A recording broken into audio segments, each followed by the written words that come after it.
really matters? That might be the most important question you can ask. So let's talk about it. Welcome to What Really Matters podcast, Everyday Spirituality with Karen Wyatt. Hey, thanks for being here with me today. I have a topic I'm excited to share with you that has been inspired by things that are happening in my life right now. So I'll tell you a little bit about what's going on. First of all, strangely enough, for the past 2 weeks, last week and this current week, I've had a really unusual situation arise with my work schedule day to day. It turns out that every single appointment I have had, either for doing an interview or having a consultation or phone call with someone, every single appointment has been canceled or postponed during the last 2 weeks. Sometimes because people have gotten sick and couldn't follow through. Other times because something else just came up for them. They had to travel all of a sudden. Their plans changed.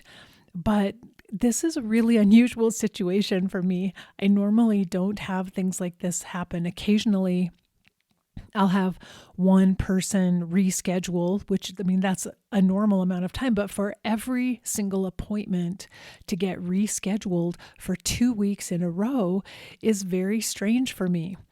But what has happened, you would think, hooray, vacation time, do something fun. But no, here's what I do instead. I sit and wonder about why is this happening? What's going on? And then start asking myself, what am I doing? What am I doing all of this for? Does this matter at all? Am I actually doing what I should be doing with my life? Is this a time when I need to reevaluate? Maybe I need to change everything. Maybe I'm doing something wrong. These are not very helpful questions, to be honest, because they tend to lead me down a path that doesn't really have answers for me.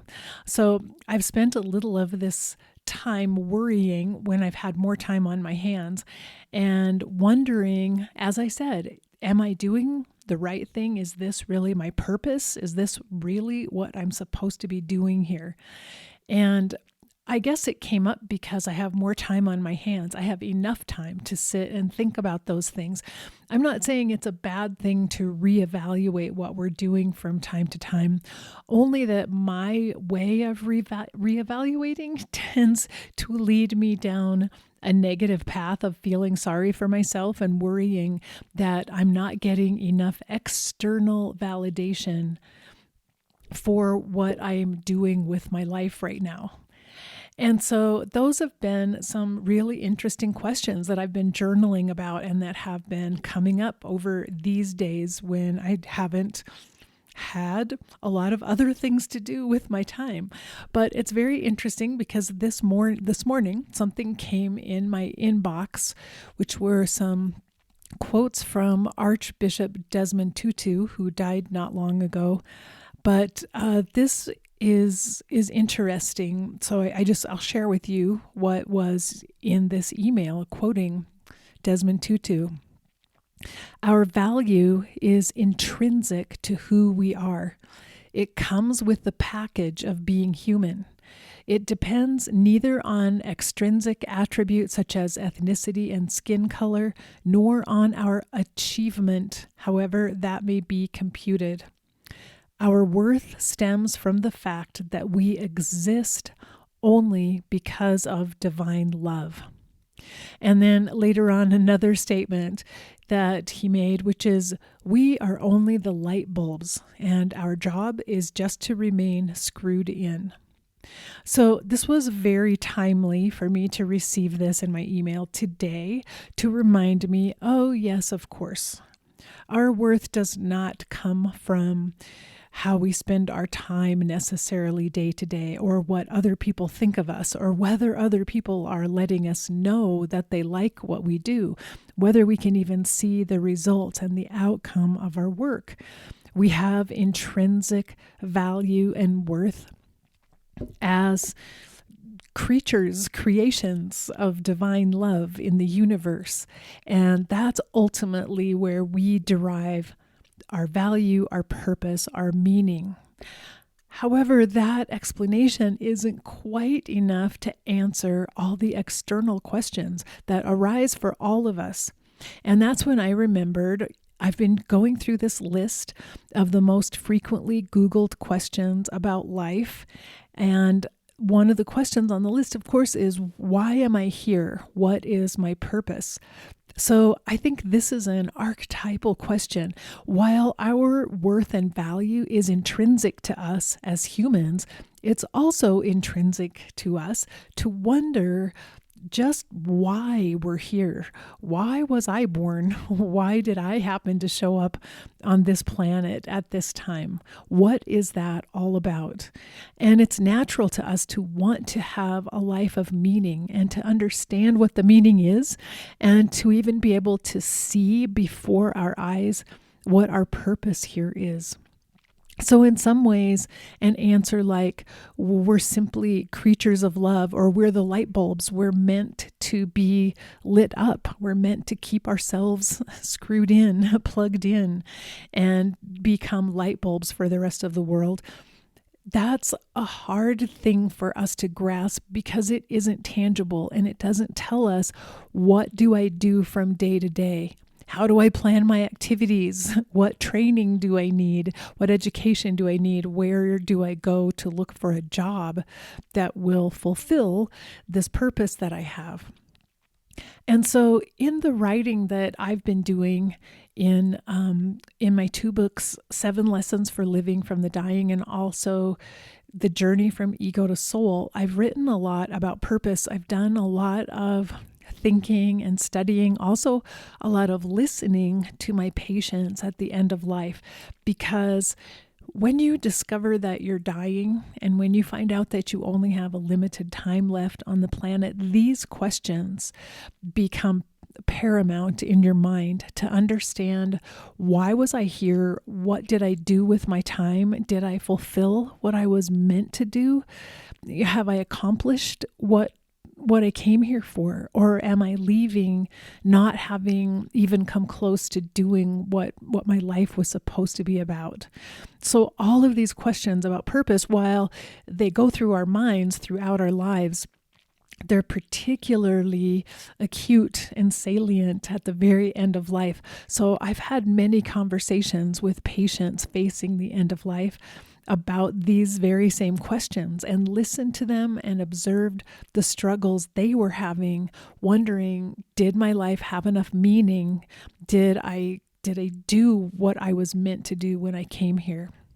So again, these questions were popping up in my own mind as I sat here with not enough to keep me busy for the last 2 weeks. But what I learned from the work that I've done with patients at the end of life is that I believe, at least, we have both an inner purpose and an outer purpose. That's how I describe it in my writing. And our outer purpose is how we live our lives from day to day. What jobs do we take on? What work do we do? How do we spend our time? What efforts do we put forth in the world, and what do we manifest in this world? That's our outer purpose. And the fact is, what occurred to me as I was thinking about this is that it's possible that our outer purpose, or that a person's outer purpose, at least that they envision and choose for themselves, could be something negative. Like someone could, because they're trying just to survive in the world, could choose to engage in criminal activity and negative activity because that's what helps them survive, and they might justify it in their own minds. But for that person, the outer purpose that they're manifesting in the world is something negative that could actually be doing harm to other people. So our outer purpose isn't necessarily something positive unless we make choices to do something positive in the world, unless it's our intention and our plan to do something positive. There are people who may not be able to see a bigger picture of life and recognize that how they show up in the world will determine everything about their own happiness and their own health and their relationships.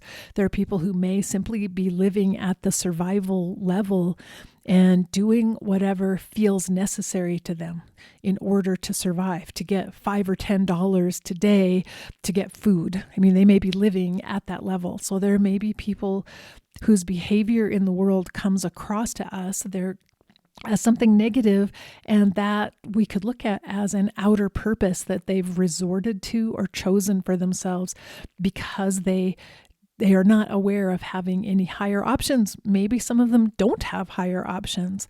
Maybe some of them really are struggling moment to moment and couldn't survive if they weren't behaving in a negative way. I don't know. I'm not here to judge that, but I just wanted to say that the outer purpose we choose isn't automatically something positive in the world, isn't automatically bringing forth something good and beneficial for other people, for the rest of the world. It takes our intention in order to make sure that how we show up in the world is a good thing and makes the world a better place. So that's where I believe the inner purpose comes into play.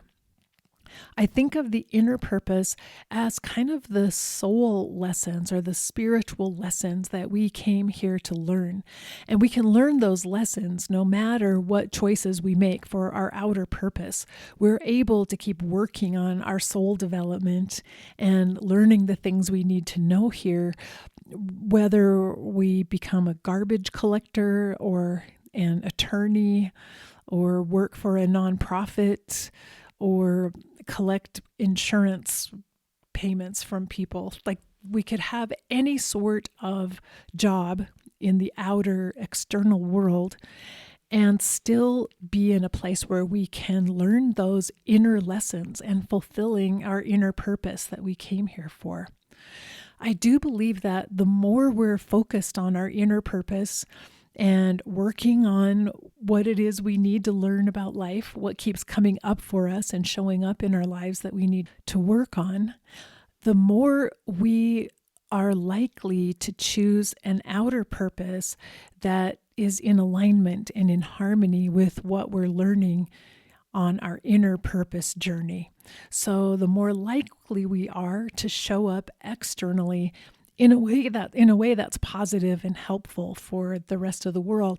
Now, this can be thought of really as a luxury. If we have the luxury of working on our own spiritual development, working on these soul lessons, because we're not in survival mode, we're not living on the streets, we're not in a place where we have very few options before us, then I believe what comes along with that kind of gift, that kind of luxury of having the time to focus on our inner purpose, I think that gives us a responsibility as well to make sure that how we show up in the external world around us is as positive and beneficial as possible. I think responsibility comes with blessings and with great gifts. So I want to acknowledge that there are plenty of people in the world who are not able to work on their inner purpose or these inner soul lessons in life because life has not afforded them that opportunity. They're living a different type of existence. And so I don't want to imply that I'm judging that or putting anyone down who isn't thinking about, my inner purpose and my outer purpose. But if you're listening to this podcast, you're probably a person who's in a place to recognize that your outer purpose will be determined in many ways by how well you tend to your inner purpose. And you're probably someone who has the opportunity in life to consider these things. So let's be grateful for the blessings that have been given to us, those of us who can sit here and contemplate and reflect and talk about what is my purpose and how am I living out my inner purpose in this life. We are indeed fortunate to have this opportunity for our lives. So I wanted to acknowledge that. So to go back to what Desmond Tutu said, We are only the light bulbs, and our job is just to remain screwed in. Let's think about, how do we do that?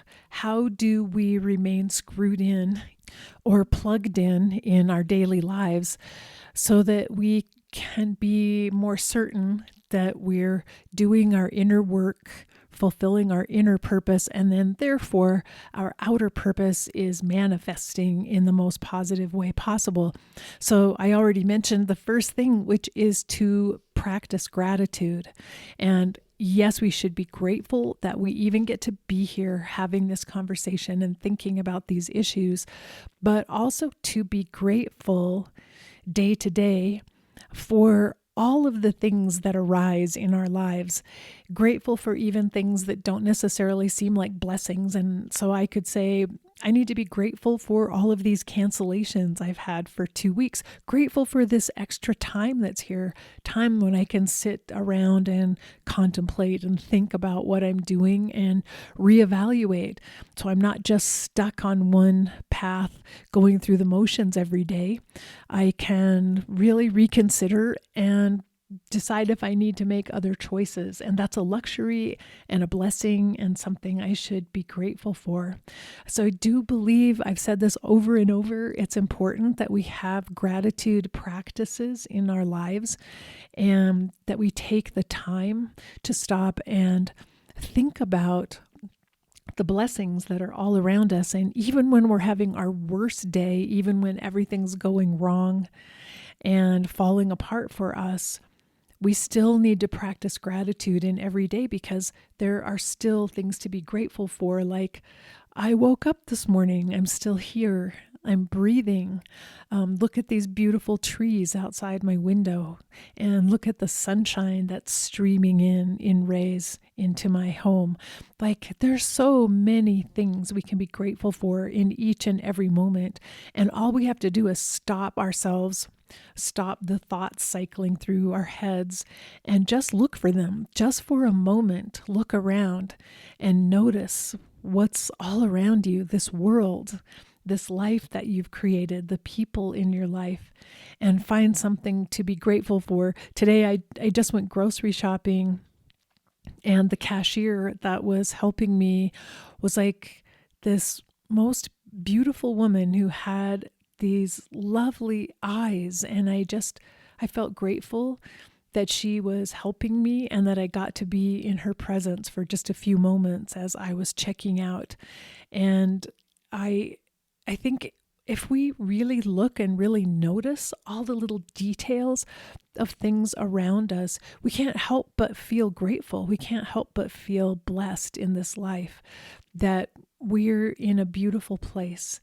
And there's so many good things happening despite all of the negativity that floods in around us. Like, we're inundated with it from day to day through social media, through the news media. And sometimes we need to be able to throw all of that off and just stop and get into this moment, get granular, notice the tiny things, the smallest things in life, and how beautiful they are in their essence. And that instantly brings us to a place of gratitude. And when you are in a place of gratitude, you're automatically connecting, you're automatically plugging yourself in, you're staying connected as the light bulb, you're automatically tuning in to your inner purpose. And these external details, the things around you that are happening outside of you, don't matter nearly as much as this state of gratitude that you're able to get yourself into by focusing on it. So I can't say enough good things about having a gratitude practice. The second is something I write about too, which is the ability to take what I call the galaxy perspective, which means the ability to step out of your current situation right now and get an expanded view of what's happening. And I read a really good exercise of how to get this perspective, which is, if you're dealing with a problem that's really upsetting you right now, to sit down and write about it, but write about yourself in second person, or third person actually. So write about, I would write about Karen is feeling bad right now. Karen is wondering if she's doing the right thing. Because it helps you get into the galaxy point of view or the witness perspective, where you actually step outside of your smaller self, which is grappling and dealing with all of these issues day to day, and you step into your higher self and you're looking at your lower self that's struggling and looking on yourself with compassion, but also with all the wisdom that comes from your higher self and your higher awareness that tells you, oh, you know what, this is an issue today. This feels bad today, but these things pass. This will go away. This will find a way to work this out and it'll be all right. We don't have to get so caught up in it. We can get through this and we'll do this one step at a time. So that's the kind of wisdom from your higher self that when we're struggling and when we're feeling down in the moment, we can really benefit from that higher wisdom. So being able to stop for a moment, take the galaxy perspective and kind of talk to yourself, talk to your lower self that's struggling, and find those reassuring messages that come there from the higher self. It's the higher self that gets plugged in. That's the light bulb that's screwed into the socket. So we need to allow the higher self to shine the light on us when we're feeling dark inside and not able to find our own answers. So that's the second thing we can do, is to take that higher perspective.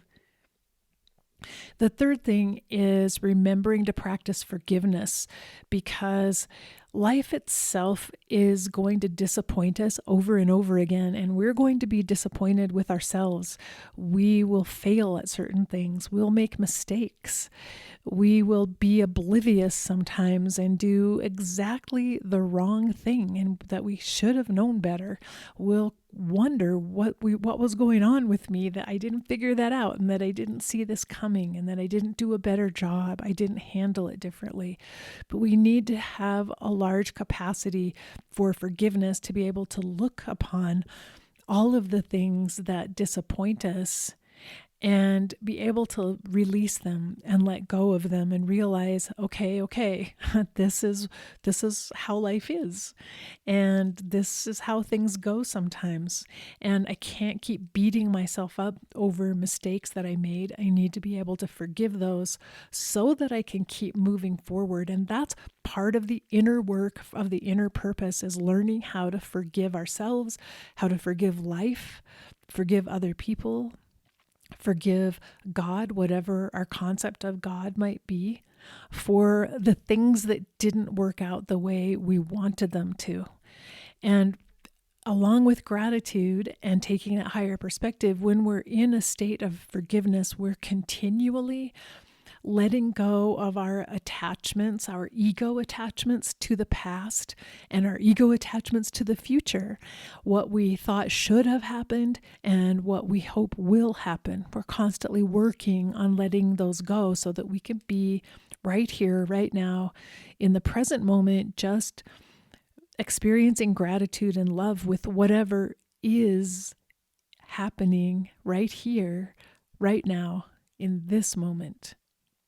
So that's why forgiveness is another extremely important practice in terms of getting in touch with our inner purpose and focusing on that as we're working toward fulfilling whatever might be available to us as an outer purpose in our lives.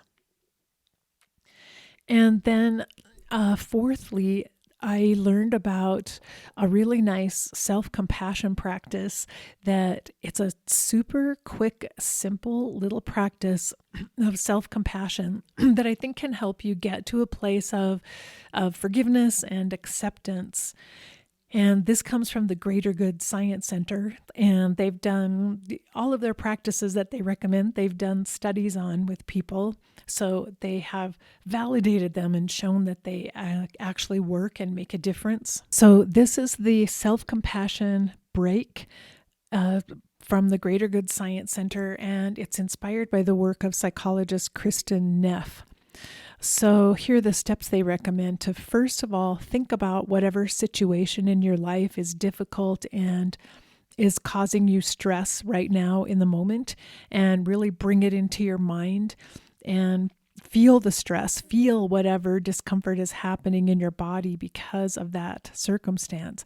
Then you say to yourself, this is a moment of suffering. And I love that because it's acknowledging that life is actually full of all these moments of different types of suffering. And it's okay to acknowledge within ourselves that I feel the pain of the suffering that's happening right now. So first you say, this is a moment of suffering. You acknowledge for yourself that what is happening right now is difficult, it's stressful, it's challenging. Next, you say to yourself, suffering is a part of life. And that's a really beautiful, simple little statement that reminds us that, oh, everyone has experiences like this. Everyone feels this. Life will always consist of these moments of suffering. And so I'm not being mistreated. It isn't that I've been handed something I shouldn't have been handed. This is just how life is. Suffering is a part of life. And I would add, remembering that I cannot fix all of the suffering that is present in life. So especially if you are a caregiver type person who tries to take care of other people or tries to always fix things that go wrong, this is a reminder that it's not my job to fix the suffering in the world, and I couldn't do it anyway, even if it was my job. So next, the third step is to put your hands over your heart. This is a really good practice because it actually stimulates the release of oxytocin, which is the feel-good love hormone that helps us feel more connected with other people. So you put your hands over your heart and you feel the warmth and the you can feel with your hands and with your chest, the presence and the energy that's being exchanged between your hands and your heart. And you simply say, may I be kind to myself. And I also just love how simple that is, but such a reminder that I just need to be kind to myself when I'm going through a challenging time. I don't really need to be beating myself up or judging myself or regretting something that I did. I need to be kind to myself. I need to forgive myself. I need to have gratitude. I need to see the higher perspective of everything that's happened. But I need to be kind to me. I just absolutely love that little reminder. I love how simple this practice is. So let's say these three things again. First of all, say to yourself, this is a moment of suffering. Suffering is a part of life, and it's not my responsibility to fix it. Then with your hands over your heart, say, may I be kind to myself. I just think that's a really beautiful little reminder and a very simple little practice that you can do in just a minute or two, no matter where you are.